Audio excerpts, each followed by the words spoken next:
Hey guys, it's Angel. Welcome back to the channel, and today we're looking at an aeroplane I'm very excited about myself. This is inibuilds Maule M7-235. Now this aircraft is an exciting bush plane because it's a 4-seater plus cargo space, very useful and utilitarian aircraft. It comes with 3 variants. We have Tundra tires as you see here, straight wheels, and amphibious floats. £22 from their website, plus tax to the UK is about £27, and we get handmade custom HD designed model, PBR texturing, accurate flight model, custom lighting system, adaptive sound, the Lycoming IO540W motorization apparently. What they mean by that I don't know. And moving parts are animated. We have a clipboard with options and extras, which is always useful. And the aircraft itself. Well, as you see here, obviously liveries, we've got different variants, but the Maule is a single-engined, high-wing, light utility monoplane produced by Maule Air in America. Now, it's a STOL aircraft, means short takeoff and landing. Seats up to 5, technically. Nicknamed as Super Rocket, it's very versatile, ability to operate in rugged conditions, quite popular for that, especially as a bush plane. Now, its fuselage is framed with chromoly, which is chrome molybdenum, I believe, steel tubing, strut-braced structure, usual things. Now, it can stall at like 49 miles an hour, so really slow speed there, but it can cruise at about 149 miles an hour, which is pretty decent pace. Makes it a very good aircraft for touring around. So it can handle rivers when it's on floats, it can handle lakes. Great all-around aircraft. Let's go take a look at this thing and see what we've got to work with. Now, we're in the cockpit first. I'll grab the clipboard off the dash here to first check some stuff over because we've got options here, but I want to set the chocks.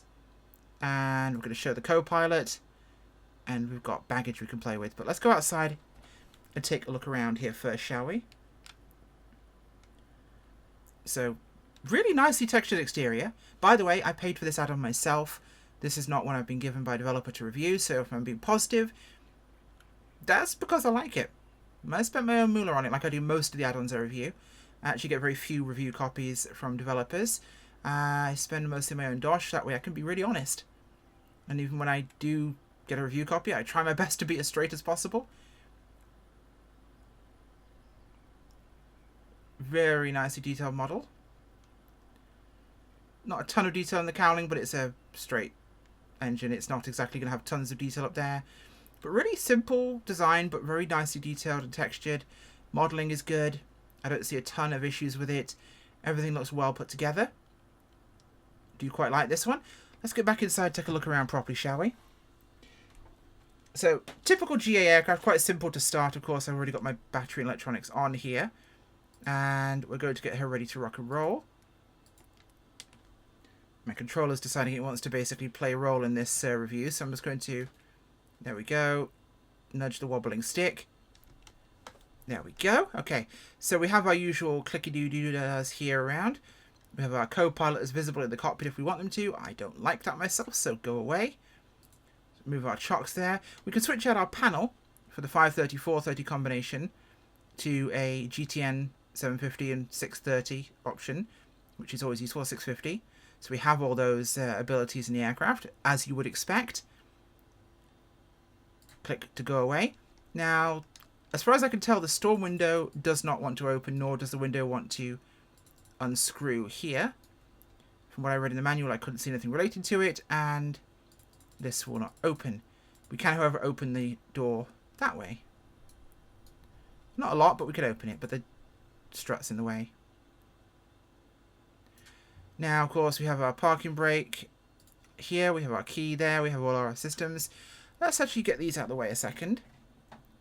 I'll move the throttle up here just for now, as I'm going to try and find our lighting. Let's turn that up there. Let's make it a little dark, shall we? See what it looks like at night.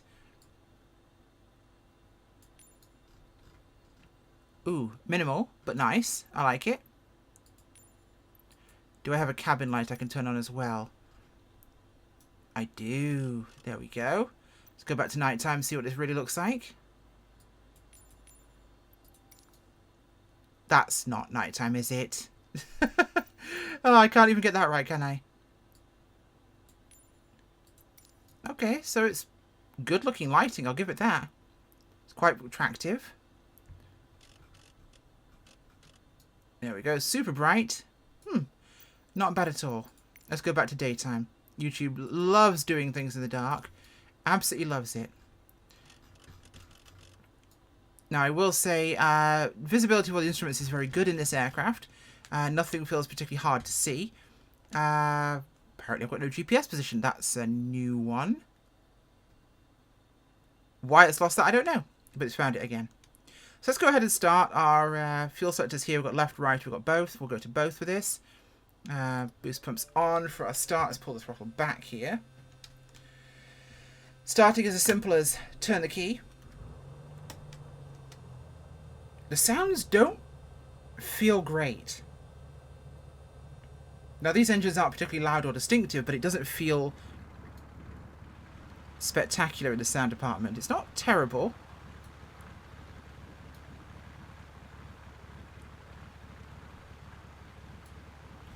But it's not great.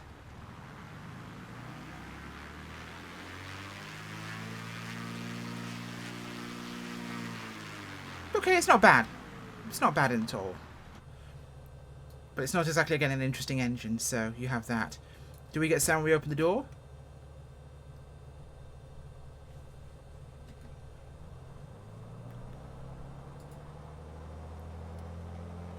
There appears to be no difference in the sound when you open the door.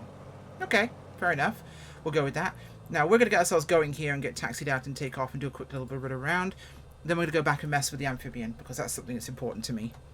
So, raise my head up a little bit here. I prefer it to be a little bit higher up. And we're going to start to taxi out here. Nose is a little bit higher up on the Tundra tyres, which does make manoeuvring on the ground and taxiing a little more difficult. Let's not eat a Jet Ranger. They're not really a breakfast dish, but there you go. Now, it claims to be very FPS friendly. I'm not noticing a distinct difference in terms of FPS performance. It's not bad, but it's not good either.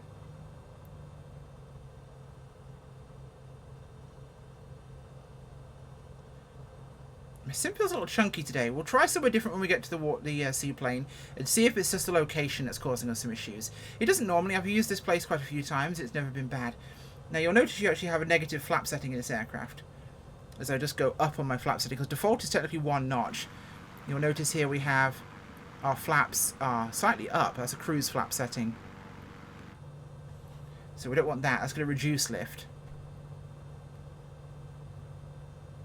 Put 1 notch of flaps down and we'll give it some power.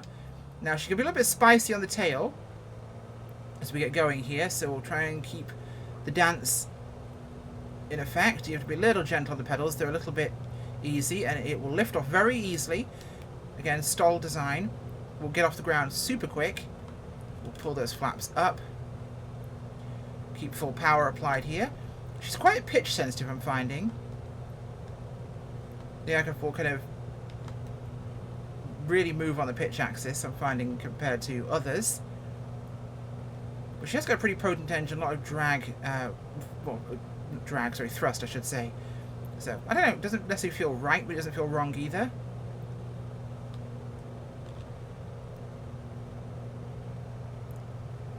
Turn her off to the left here. Pull our power back. Instrument layout in the Maule is very good, I quite like it, to be honest. Always been a favourite aircraft of mine. I love the FSX one. That was one of my favourite aircraft I actually flew. And this feels exactly like that, just better. There are things I would have liked, like the windows functioning properly. Visible cargo is wonderful. Because we obviously have things like our boxes back here. Good old Amazon. That lets us have visible cargo in the aircraft. Which is cool. I like seeing that sort of thing. Obviously we've got this here.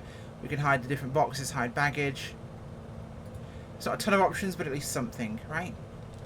Now, there is a custom electronic system, custom fuel system, but there is no necessary system depth to this aircraft. It's not... It's study level, but not simulated failures or anything like that. So, all things operate as the POH will dictate for you, but it's not going to basically screw you over if you do something wrong. And that's a tiny bit of trim I just put in, and I got a huge difference in my pitch there. So we'll pull the power back here, we're going to come around and we're going to bring her in for a landing. And then we're going to try and go as slow as we can here, actually. And then we're going to go play with the Amphibian somewhere else, see if we get a better performance. And it might just be that Bella Coola dislikes me greatly. Let's take a look at the outside whilst we're coming around here. Very pretty looking aircraft, I will say. They're maybe look ungainly to some people, but I love how the Maule looks. I wish it had custom numbers on it, but it doesn't, so I can go with that, really. It's not the end of the world. They're a good looking plane. And they're a very practical bush plane. Alright, so power's back here. We're going for a high alpha approach here, so I'm going to full flaps. And it will almost stop with these flaps. That's my bad. I slowed down way too much. I put barn doors out and the aircraft did not like it. Ooh, hello. Yeah, they're big barn doors, these flaps. So I'm going to give it a lot of power here to drag our nose over the tree line. Very, very sensitive on the pitch when you have a lot of flapping. Really pitch sensitive, in fact. To the point where I'm having to really carefully control this. Almost going to full power here to drag it over the trees. I'm going to try to keep as little energy as possible in the aircraft. I don't like seeing trees in the Lindbergh reference. That's very concerning. A bit more power. We'll hold our altitude slightly. We're a bit over to the side. Alright, power off. Let the aircraft start to pick its descent point and pick its impact point with the runway. Starting to descend now. Keep the nose high. That's a tree, that's a tree, that's a tree, that's a tree, that's a tree. That's a tree, that's a tree, that's a tree, that's a tree, that's a tree. That's a runway.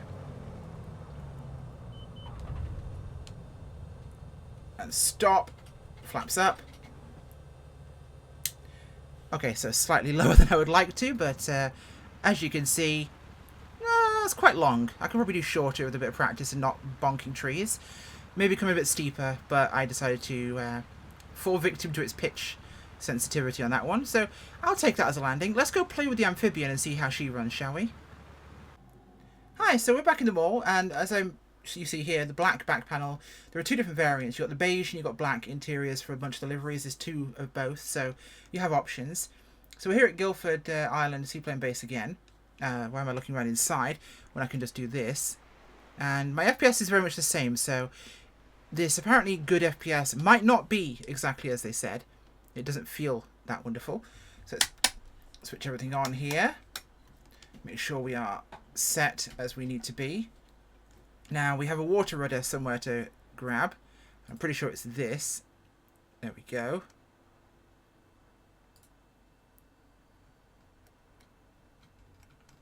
There we go to both. And we're going to go for a start here.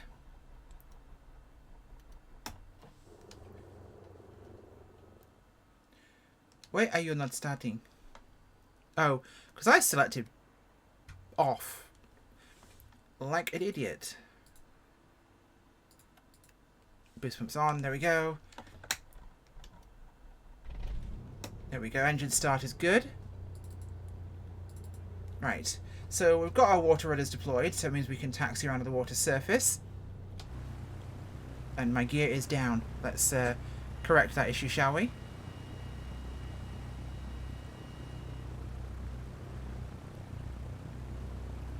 Go. So the aircraft looks rather nice. The spray effects are good, the wake effects are good, both employed to the correct effect, I suppose. And we're looking pretty straight here on the water, so click and drag that up. Now our flaps are, I believe, one notch down, so we're exactly where we want to be. Let's turn my head back on again. Let's go for a takeoff, shall we? So stick's going to be full aft. Whilst we pick up some speed here. Get the tips out of the water. Ease it forward here. Neutralize the rudder. Oh, and she kicks up and leaps out of the water. A lot of pitch, actually, or trim forward almost needed. It very much wants to jump into the air, this aircraft. That was one of the smoother takeoffs I've had on water from a float plane, so... Again, this is me not putting a ton of trim into this aircraft, but it really does want to kind of bite at me. Using the trim wheel next to my knee here on the Honeycomb Bravo.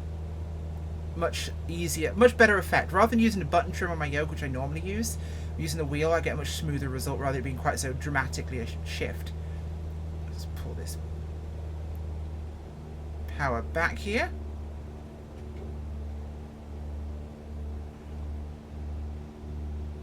Yeah, flaps are up here. Oh, we've got a big nose down. Let's pull this back. Well, she flies nicely and she takes off very nicely. I'm actually quite impressed. Good little aircraft on the water, actually. I was pleasantly surprised by that. I was expecting it to be quite choppy. Float planes tend to in this sim. But instead, that is a rather pleasant experience. Huh. I think this might have become one of my new favourite amphibians if it's going to behave like this. Pull the power back here. Bring her around for a quick landing and we'll get her on the deck. I don't want to take you guys all day long with this. Like the glass scratches when the sun's on the glass, otherwise they look pretty clear, so that's quite nice. There's the seaplane base down below us. So we'll come in here, we'll take a left turn for our final in front of the seaplane base. We'll see how she lands on the water. Now this aircraft does slow down quite quickly. It feels draggier than a lot of aircraft. A lot of aircraft in MSFS feel quite slippery. This does not. This feels like when you throttle back, it really kind of hits a wall of air. Not horrifically so, but it definitely hits something. We'll just give it 2 notches of flaps for landing here. We don't want to go too much as we get a big nose-up shift. Maybe there are some more experts in the comments who will be able to tell me, but this feels incredibly sensitive on the pitch. More so than I would expect. That is my consideration of this. I don't know whether it would say that's accurate or inaccurate, but it feels very sensitive. Especially when I'm using something like a Honeycomb Alpha yoke, which has a very stiff pitch axis. I'm used to putting in quite small movements, whereas with this I have to be even more gentle because with the heavy axis it will jerk itself around a bit. I'll power off and we'll turn in for our final run. Hoping to touch down by the island there. Yeah, it says it's FPS friendly. I don't know if it is or not because it definitely feels a little chunky in that regard. Not bad, and I have a good system. I can average between 50 to 90 FPS in the sim. And this is on the low end, 50. 46 in quite a few places, in fact. Must say, I like the black panel, but the beige is very classically Maule. So I'm going to power descent here rather than going in too much. Let's level her off a little bit here. Whoa, let's arrest this descent. That was a little dramatic. A little bit of a thumper as we touch down, but not too bad. We didn't skip, that's the important part. So we've still got some momentum. We'll use the air on the rudder to turn. Whilst we still have rudder effect. And there's the seaplane base. So I'm probably going to want to put my water rudders down here. See how she moves to the dock.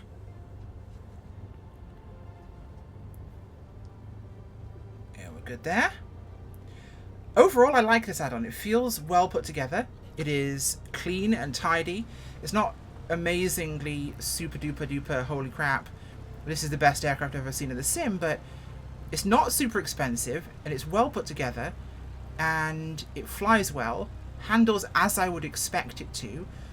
Like I said, I have quite a lot of hours in the Maule in FSX and other sims. I like them as an aircraft. This feels good. It feels like a Maule. Perhaps drag's a bit high. I'm not sure. Could be wrong. But the pitch does feel super sensitive. That's one thing I will say quite unequivocally. You know, we'll take her out of the water here and see how that actually handles rather than docking at the pier. There's a boat ramp over there. I like it. I think it's a well-made aircraft. I think it's good value for money. If you like bush flying, it is definitely an aircraft I would recommend. Right. Gear going down. Power back to neutral. We'll try and do this kind of slowly. Maybe a little on the fast side here, and this is going to be steeper than I thought it would be.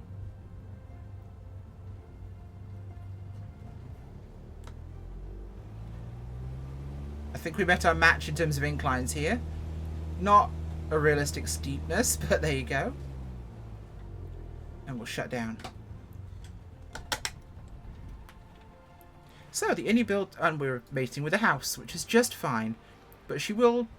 I should have also pulled my water rudders up. That's another no-no. Don't beach with your water rudders down. I can damage them.